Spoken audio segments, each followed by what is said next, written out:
श्रद्धावान उपासक उपासिकागण, अष्टमी के दिन आज हम लोग उपोषित को ग्रहण किए हैं। अप्रमादी होकर उपोषित का पालन करें। अप्रमादी होना यानी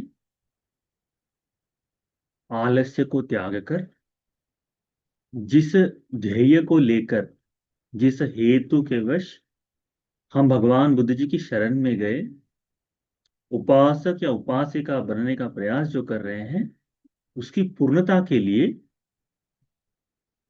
कोई भी प्रमाद न हो, इस तरह से एक निरंतरता बनी रहे, इस तरह से अभ्यास करना ही अप्रमाद है। तो अप्रमादी होकर धर्म का अभ्यास करो। भगवान बुद्ध जी निरंतर बताते हैं कि किसी शास्त्रा द्वारा, गुरु के द्वारा जिस प्रकार से अनुकंपा से युक्त होकर धर्म के लिए जो उपदेश किया करना चाहिए, वह भगवान बुद्ध जी ने उपदेश कर दिया है। जिस मार्ग पर चलकर कोई निर्वाण को प्राप्त कर पाए, विमुक्ति को प्राप्त कर पाए, संसार के दुख से दूर हो जाए, इस मार्ग को भगवान बुद्ध जी बता चुके हैं। अब शिष्य होने के कारण हमें उस धर्म का अभ्यास करते हुए कोशिश करनी चाहिए कि जिस स्थान को पाने के लिए हम भगवान की शरण में गए, उसको पाने के लिए हम कोशिश करना है। ठीक है। वर्तमान में हम देख रहे हैं कि धर्म के बारे में चर्चाएं बहुत अच्छी तरह से हो रही है। हम वर्तमान में देख रहे हैं कि अभी लोगों में शील को धारण करने का भाव अच्छा हो रहा है। उपोषित को ग्रहण करने वाले लोगों की संख्या बढ़ रही है ना। इसका कारण क्या है? इसका कारण है, भगवान बुद्ध जी कहते हैं कि जब ये बुद्ध का धर्म, ये भगवान बुद्ध जी की वाणी प्रकाशित होती है, यानी विवृत होती है, खुलती है, लोगों के सामने रखी जाती है, तब धर्म प्रकाशित होता है करके। अतीत में, आरंभ में हमारे आसपास या धर्म की चर्चाओं में हम लोगों ने लगभग 15 से 20 वर्षों पहले अपवाद में कुछ भंते जी रहे हैं, परंतु उस समय हमने केवल शील का पालन करना चाहिए, दान देना चाहिए, अपने मन को अच्छी तरह से संभालना चाहिए, केवल इतना ही उपदेश सुना। बुद्ध वाणी भिन्न भिन्न स्वरूप से हमको सुनने को नहीं मिली। भगवान की वाणी जो निर्वाण की ओर ले जाने वाली है, आर्य अष्टांगिक मार्ग का विवरण करने वाली है, इन धर्म की वाणी को हमने अभ्यास में नहीं लाया।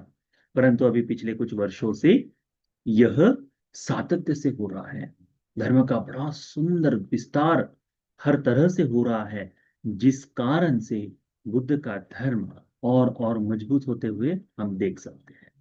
तो हमें ध्यान में रखना चाहिए कि हमारे व्यक्तिगत जीवन में भी जब तक धर्म का श्रवण है, जब तक धर्म पर चर्चा है, तब तक हमारे व्यक्तिगत जीवन में भी ये बुद्ध का धर्म प्रकाशित होगा। क्योंकि जहां धर्म, बुद्ध का धर्म छुप जाता है, जहां वह विवृत नहीं होता, खुलता नहीं है, वहां धर्म प्रकाशित नहीं हो सकता, वहां धर्म की परिहानि ही होती है। अतीत में बुद्ध शासन के विनाश के लिए यही बात हुई है। अतीत में भिक्षुओं में धर्म का उपदेश करना छोड़ अत्याधिक स्वरूप से केवल विवाद करने योग्य चर्चाएं हुई है ना। तो उस कारण से बुद्ध का धर्म जो लोगों के सामने खुलना चाहिए था, अब वो भिन्न भिन्न तरह से मुझे विवाद करना है, उससे मुझे उसे जीतना है, इस तरह से चर्चाओं में गया और अपनी प्रामाणिकता धीरे धीरे खोते गया। परंतु आज बुद्ध का संपूर्ण त्रिपिटक जो है, विशेष करके सूत्र पिटक, हम सब उपासक उपासिकाओं के सामने, भिक्षु भिक्षुनियों के सामने खुल रहा है, खुला हुआ है। अध्ययन करने के लिए सारे ही माध्यम हैं। भगवान की वाणी परिशुद्ध स्वरूप से अभी बह रही है, तो हमें इस वाणी का उपयोग करना चाहिए। ये जो शील का पालन हम लोग कर रहे हैं, ये शील का पालन जो प्रज्ञा की पुष्टि होगी, शील के पालन करने से समाधि का भाव जागेगा, ये सारा ही धर्म के बोध के लिए ही ऐसा ही समझिए।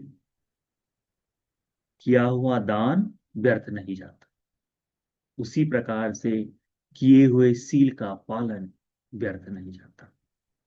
ये पुण्य की क्रियाएं अत्यधिक फल देती हैं।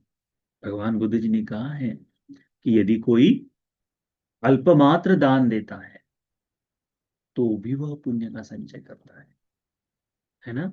तो कितना अल्पमात्र, तो यदि कोई व्यक्ति भोजन करने के पश्चात जो थाली धो रहा है, तो थाली को धोते समय यदि उनके उसके मन में क्षण भर के लिए भी आ जाए कि ये जो धोवन का पानी है, इसमें भी जल भोजन के कुछ कण हैं, यह जल भी किसी इस नाली में बहने वाले जहां के सत्व है उन सत्वों को मिल जाए, इससे उनका पोषण हो जाए, उतनी भर चेतना से किया हुआ पुण्य भी बहुत विपाक देता है करके भगवान। फिर भगवान बुद्ध जी कहते हैं कि यदि कोई व्यक्ति मेरी तरह पुण्य के विपाक को समझ ले, मेरी तरह दान के महत्व को समझ ले, तो वह बगैर भोजन किसी को दान दिए स्वयं अन्न का ग्रहण नहीं करेगा।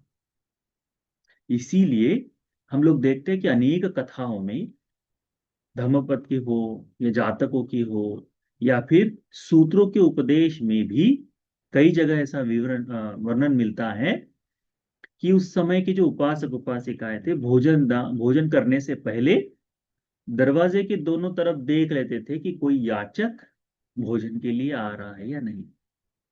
या फिर कहीं एकांत में सन्यासियों में भी ऐसा देखा गया था उस समय कि कोई भी भिक्षुक याचना के लिए है या नहीं, किसी को दे सकते या नहीं। और यदि कोई दिखाई दे तो पहले उसे थोड़ा सा परोस के फिर अन्न ग्रहण करते थे। उस परंपरा का वहन हम आज भी कर सकते हैं। तो जब भी भोजन के लिए बैठो, कुछ न कुछ किसी किसी भी व्यक्ति को, परिवार का कोई सदस्य हो जाए, हम लोग हमेशा भोजन तो बराबर परोसते ही है, परिवार का हो या परिवार के बाहर का हो, थोड़ा सा अन्न किसी को देकर ही भोजन ग्रहण करने की हमें आदत लगानी चाहिए। तो बड़ा सुंदर होगा, बड़ा कल्याण होगा। फिर भगवान बुद्ध जी कहते हैं कि दान के पुण्य से भी अधिक पुण्य का अर्जन करने की और भी क्रियाएं हैं। उसमें एक है शील का पालन करना। तो दैनंदिन जीवन में पंचशील जो उपासक उपासिकाओं के लिए मुख्य स्वरूप से धारण करने योग्य है, प्रतिदिन स्वरूप से धारण करने योग्य है, वह समय समय पर उपोषित के दिन जो है, अमावस्या, पूर्णिमा, शुक्ल पक्ष की अष्टमी और कृष्ण पक्ष की अष्टमी, इन 4 दिनों को यदि कोई अरहंत को प्रणीता समझकर उनके अनुसार जीवन जीने के लिए अष्टशील को धारण करता है, तो ये उपोषित के अष्टशील। वह समय समय पर कोई गृहस्थ जीवन से बाहर आकर, गृहस्थी त्यागना नहीं, पर गृहस्थ जीवन से बाहर आकर अनागारिक अनागारिक स्वभाव से शील को धारण करता है, अनागारिक के शील को पालन करता है, वह शील भी गृहस्थ जीवन को त्यागने का भाव होते हुए कोई श्राम निर्बंधता है, तो वह सील उपसंपदा बनता है। यह सील, ये सारे ही सील पुण्य का संचय करते हैं। भगवान ने कहा है सील जो है जीवन को सरल बनाने के लिए, कठिन बनाने के लिए नहीं। हमारे शील जीवन को सरल बनाने के लिए, परंतु वर्तमान में हम लोग देखते हैं कि यह शील हमें बोझा अधिक नजर लगता है। ये बोझा लगता है, अरे कितना मुश्किल है, कितना कठिन है, क्योंकि हमने अपने आप का जीवन इस तरह से बुन लिया है, अपना जीवन हमने इस तरह से बना लिया है। तो अपने जीवन को सरल करने के लिए सील को समझना आवश्यक है। सील को समझ के अपने जीवन को उस अनुरूप कर ले तो शील का पालन बड़ा सरल हो जाएगा, जीवन सरल हो जाएगा, धर्म का मार्ग उस तरह सरलता से प्राप्त किया जा सकता है। कभी आप खोज कर देखिए, जान कर देखिए कि आर्य अष्टांगिक मार्ग में कोई ऐसी मुश्किल बात बताई गई हो कि जो करनी ना हो, ऐसा कुछ नहीं है। पंचशील बताया है उसमें, सम्यक दिट्ठी बताई है, सम्यक संकल्प बताया है, सम्यक वाणी बताई है ना। सील के बारे में आजीविका बताई है, कर्मांत बताया है, थोड़ा सा अभ्यास व्यायाम बताया है, थोड़ी सी स्मृति बताई है, और समाधि बताई है ना। इनको यदि सरल देखे, खोल कर देखे, और एक एक धर्म का भी अभ्यास करने की कोशिश करे, तो बड़े आसानी से हम समझ सकते कि हाँ ये तो करनी है। परंतु क्या हमसे हो पा रहा है? नहीं हो पा रहा, क्योंकि हमने हमारा जीवन बड़ा मुश्किल कर दिया है। इसे थोड़ा सरल बनाने के लिए सील के धर्म को अच्छी तरह से समझकर इसके अनुरूप हमें जीवन जीने की कोशिश करनी चाहिए। फिर भगवान कहते हैं कि सील से भी अधिक पुण्य का संचय करने का और भी मार्ग है, और वह है ध्यान साधना से। भगवान कहते हैं कि क्षण भर के लिए कोई फूल सुबह के प्रातः के समय सूरज की किरण पड़ने से पहले ही जो कलियां होती है वो फूलती है फूलों की। उतने समय के लिए भी यदि कोई मैत्री की साधना करता है कि सब्बे सत्ता सुखी हो, तो कि सभी सत्व सभी प्राणी सुखी हो जाए, इतना भर भी कहता है, तब भी वह बहुत पुण्य का संचय करता है। फिर भगवान कहते हैं कि यदि कोई अशुभ की साधना करे, तो उसका कहना ही क्या। कोई अनित्य की साधना करे तो उसका वर्णन ही क्या, इतना अधिक पुण्य का संचय हो। तो उपासक उपासिका होने के नाते हमें तीनों तरह से अपने जीवन में पुण्य का संचय करना चाहिए। दान के प्रति विशेष भाव समझना चाहिए कि दान ये हमारे संसार की जीवन जीवन यात्रा को सुगम बनाने के लिए। यदि किसी उपासक उपासिका के मन में यह विचार आ जाए कि मुझे पुनः जन्म नहीं चाहिए, तो मैं पुण्य का संचय भी नहीं करूंगी, पुण्य का संचय भी नहीं करूं, पाप भी नहीं करूंगा, नहीं करूंगी, तो क्या उतना कहने मात्र से हमारा जीवन रुक जाएगा? नहीं। हम अभी अभ्यास करने वाले हैं। चित्त की चेतना एक कर्म बनती है, चित्त की चेतना एक कर्म बनती है।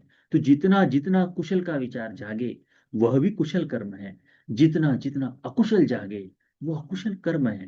क्रियाओं से बाद में होगा, वाणी से बाद में होगा, परंतु अभी हमारा चित्त से तो हो ही रहा है। इसीलिए चित्त हमेशा ही कुशल का चिंतन करे, यह अभी वर्तमान में संभव नहीं हमारे लिए, न मेरे लिए है ना आपके लिए। तो थोड़ा मुश्किल काम है। इसीलिए यदि चित्त हमारे नियंत्रण में नहीं है, उसको नियंत्रण में लाने के लिए कुशल की चेतना जगानी चाहिए। हमने अभी मध्यम निकाय के सूत्र में सुना है ना, कि जिस चित्त का चिंतन, जिस जिस जिस जिस बात का चिंतन हम बार बार करें, हमारे विचार उसी तरह से आए। अकुशल का चिंतन करेंगे तो अकुशल का चिंतन अधिक से अधिक होगा, कुशल उस समय क्षीण होते जाएगा।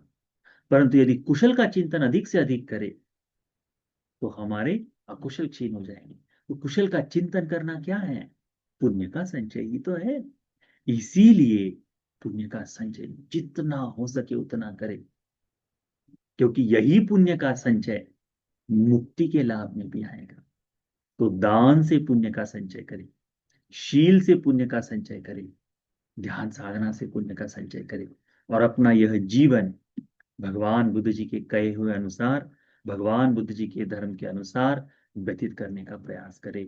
यह धर्म, यह बुद्ध का शासन आप सभी को मुक्ति के मार्ग पर आने के लिए, ये सीलों का पालन, यह दान का धर्म, ये धर्म की देशनाएं आप सभी को इस बुद्ध शासन में धर्म के मार्ग पर चलने के लिए, निर्वाण के बोध के लिए, चार आर्य सत्य को पा जाने के लिए उपकारी हो जाए। साधु साधु साधु।